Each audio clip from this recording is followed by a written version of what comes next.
Assalamualaikum warahmatullahi wabarakatuh. A'udzu billahi minasyaitonir rajim. Bismillahirrahmanirrahim.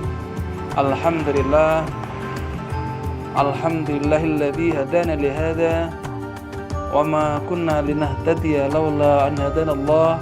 Asyhadu an la ilaha illallah wahdahu la syarikalah wa asyhadu anna Muhammadan abduhu wa rasuluhu la nabiyya ba'da. Allahumma shalli wa sallim wa barik ala sayyidina wa maulana Muhammad wa ala alihi wa ashabihi ajma'in.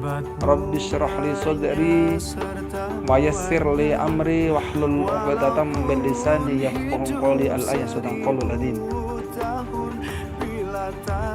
Selamat pagi anak-anakku, selamat berjumpa kembali dengan Pak Muhadi pada kegiatan pembinaan karakter ataupun pembinaan akhlakul karimah pada Jumat di pagi hari ini. Anak-anaknya dirahmati Allah Subhanahu wa taala, bagaimana kabarnya santri pada pagi hari ini? Alhamdulillah, luar biasa, tetap semangat. Allahu Akbar. Kita patut bersyukur kita masih diberikan umur yang panjang oleh Allah Subhanahu wa taala, diberikan kenikmatan, diberikan berbagai macam nikmat Allah yang tiada dapat kita hitung jumlahnya. Ya karena itu patut rasanya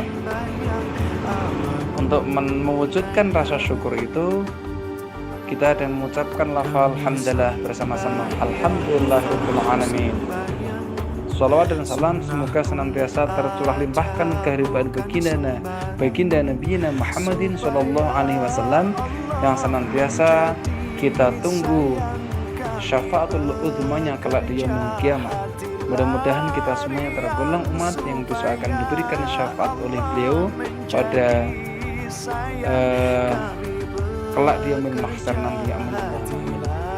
Anak-anakku, santriwan-santriwati SMPN 4 Kalasan yang dirahmati Allah Subhanahu wa taala, izinkan pada kesempatan pagi hari ini kita untuk share, berbagi ilmu, menyampaikan satu ayat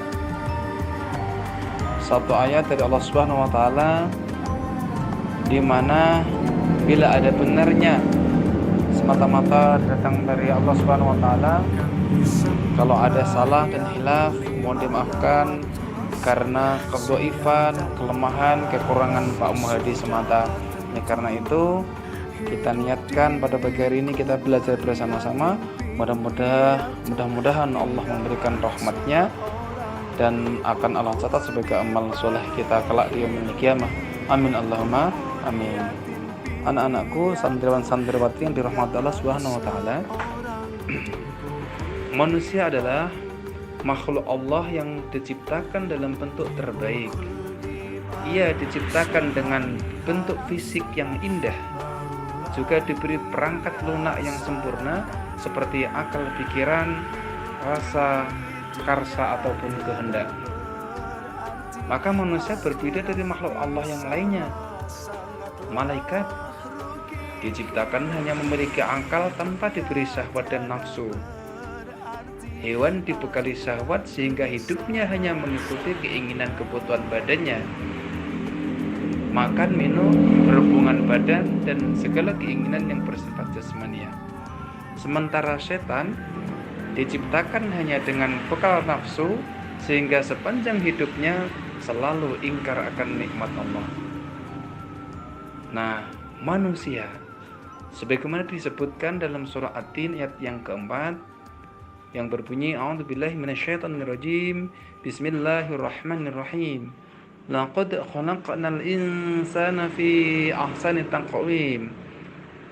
Sesungguhnya kami telah menciptakan manusia dalam bentuk yang sebaik-baiknya. Manusia diciptakan dengan segala sesuatu yang dikaruniakan kepada malaikat, hewan, dan setan, yakni berupa akal, pikiran, syahwat, dan hawa nafsu. Oleh karena itu, kehidupan umat manusia lebih dinamis karena manusia berjuang dalam tarikan antara ketiganya. Manusia bisa menjadi seperti malaikat, hanya tunduk patuh kepada Allah, bisa seperti hewan, hanya mementingkan keinginan jasmaniahnya, ataupun bisa seperti setan hanya mengumbar hawa nafsunya. Sebagai makhluk ciptaan Allah dalam bentuk yang terbaik, manusia dikaruniai 4 hal sebagai permata dirinya. Maka 4 permata ini disebutkan Rasulullah dalam hadisnya sebagaimana dikutip oleh Ihya Ulumuddin yang berbunyi, qala Rasulullah sallallahu alaihi wasallam, arba'atun jawahiru fi jismi bani adama yuzaluha arba'atun asya ammal jawahiru fal aql waddin wal haya wal amal soleh. Rasulullah sallallahu alaihi wasallam bersabda, ada 4 permata dalam tubuh manusia yang dapat hilang karena 4 hal. 4 permata tersebut adalah yang pertama akal, yang kedua agama, yang ketiga sifat malu, dan yang keempat adalah amal soleh. Akal adalah alat memahami agama. Agama adalah rambu-rambu atau aturan yang memberikan arahan pada manusia. Maka sifat malu adalah pengendali, dan amal soleh adalah buah dari akal memahami agama dengan mengendali berupa sifat malu tadi. Maka akal menjadi pemimpin dalam tubuh manusia untuk memahami mana hak dan mana yang batil, mana yang patut ataupun yang tidak patut, mana yang harus dikerjakan ataupun yang ditinggalkan. Maka Ibnu Hajar Al-Asqalani dalam kitabnya Nashaikhul Ibad mendefinisikan akal sebagai jauharu ruhaniyu khalaqahu Allah Ta'ala mu'allaqun bi batnil insan yu'rafu bihil aqal wal batil. Permata rohani ciptaan Allah yang berada dalam jasad manusia untuk mengetahui sesuatu yang hak dan yang batil. Anak-anakku, santriwan santriwati yang dimuliakan Allah Subhanahu wa taala, permata kedua yang dikaruniakan Allah kepada manusia adalah agama. Agama adalah aturan atau norma yang mengarahkan akal manusia untuk menerima hal-hal yang baik, layak dan pantas. Agama menjadi pedoman bagaimana manusia menjalani kehidupannya, bagaimana mengendalikan syahwat dan nafsu. Akal sehat akan mengarahkan kita dapat menerima agama yang hanif atau yang lurus, yang mampu memberikan ketenangan lahir batin dan dapat melahirkan sifat pengendali atau malu, serta membuahkan amal soleh. Maka merupakan sifat yang dikembangkan oleh agama untuk mengendalikan perilaku manusia yang dapat membedakan kita dengan hewan ataupun setan. Oleh karena itu, Ibnu Hajar Al-Asqalani membagi malu menjadi 2, yakni hayaun nafsiyun dan hayaun imaniyun. Apa itu? Hayaun nafsiyun adalah rasa malu yang diberikan Allah pada setiap manusia, seperti rasa malu memperlihatkan auratnya dan sejenisnya. Maka sifat ini tidak diberikan pada hewan. Sementara hayaun imaniyun adalah ayyumna al-mu'min min fi'lil ma'asi khaufan minallah. Ketika seorang mukmin mampu mencegah dirinya untuk berbuat maksiat karena takut kepada Allah Subhanahu wa taala. Maka sifat ini hanya diberikan pada orang mukmin yang mampu menggunakan akalnya untuk memahami perintah dan larangan Allah. Karena itu, wajar jika Rasulullah pernah memberikan nasihat kepada sahabatnya dengan mengatakan, al-haya'u minal iman. Malu itu sebagian dari iman.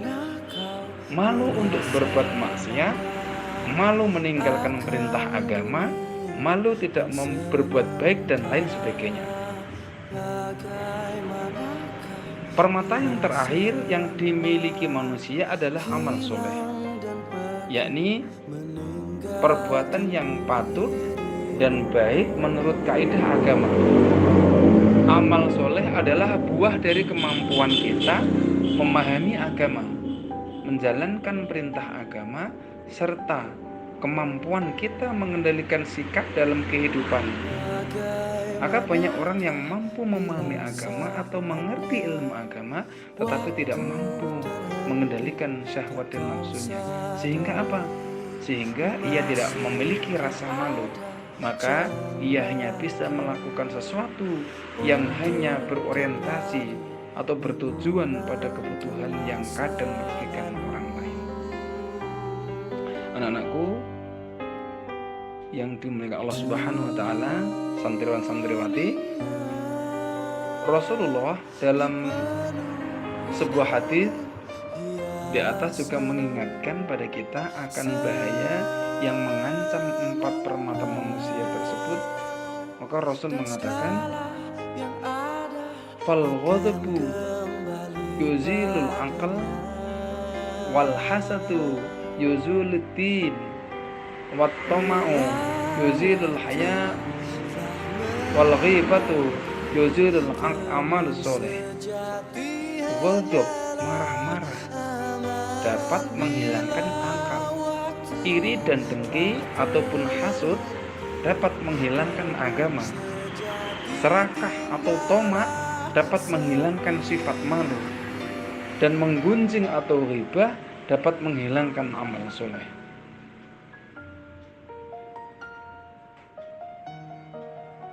Hadirin anak-anakku soleh solehah yang dimuliakan Allah Subhanahu wa taala, demikianlah satu dari ayat Allah dari surah At-Tin ayat yang keempat yang dapat Pak Muh sampaikan. Mudah-mudahan ada manfaatnya, meskipun sedikit, namun bisa memberikan manfaat yang luar biasa dalam kehidupan kita. Semoga kita dapat mengoptimalkan permata yang ada dalam hidup kita untuk menjadi insan pilihan dan masuk dalam kategori muttaqin. Siapa itu? Yakni orang yang memiliki ketakwaan di sisi Allah Subhanahu wa taala. Karena hanya dengan berbekal ketakwaan itulah maka hidup kita akan bahagia di dunia dan akhirat kita. Amin amin ya rabbal alamin. Sekian dari Pak Mu, kurang dan lebihnya mohon maaf. Wal afu minkum ilal liqa fastabiqul khairat. Berlombalah dalam kebaikan. Wassalamualaikum warahmatullahi wabarakatuh.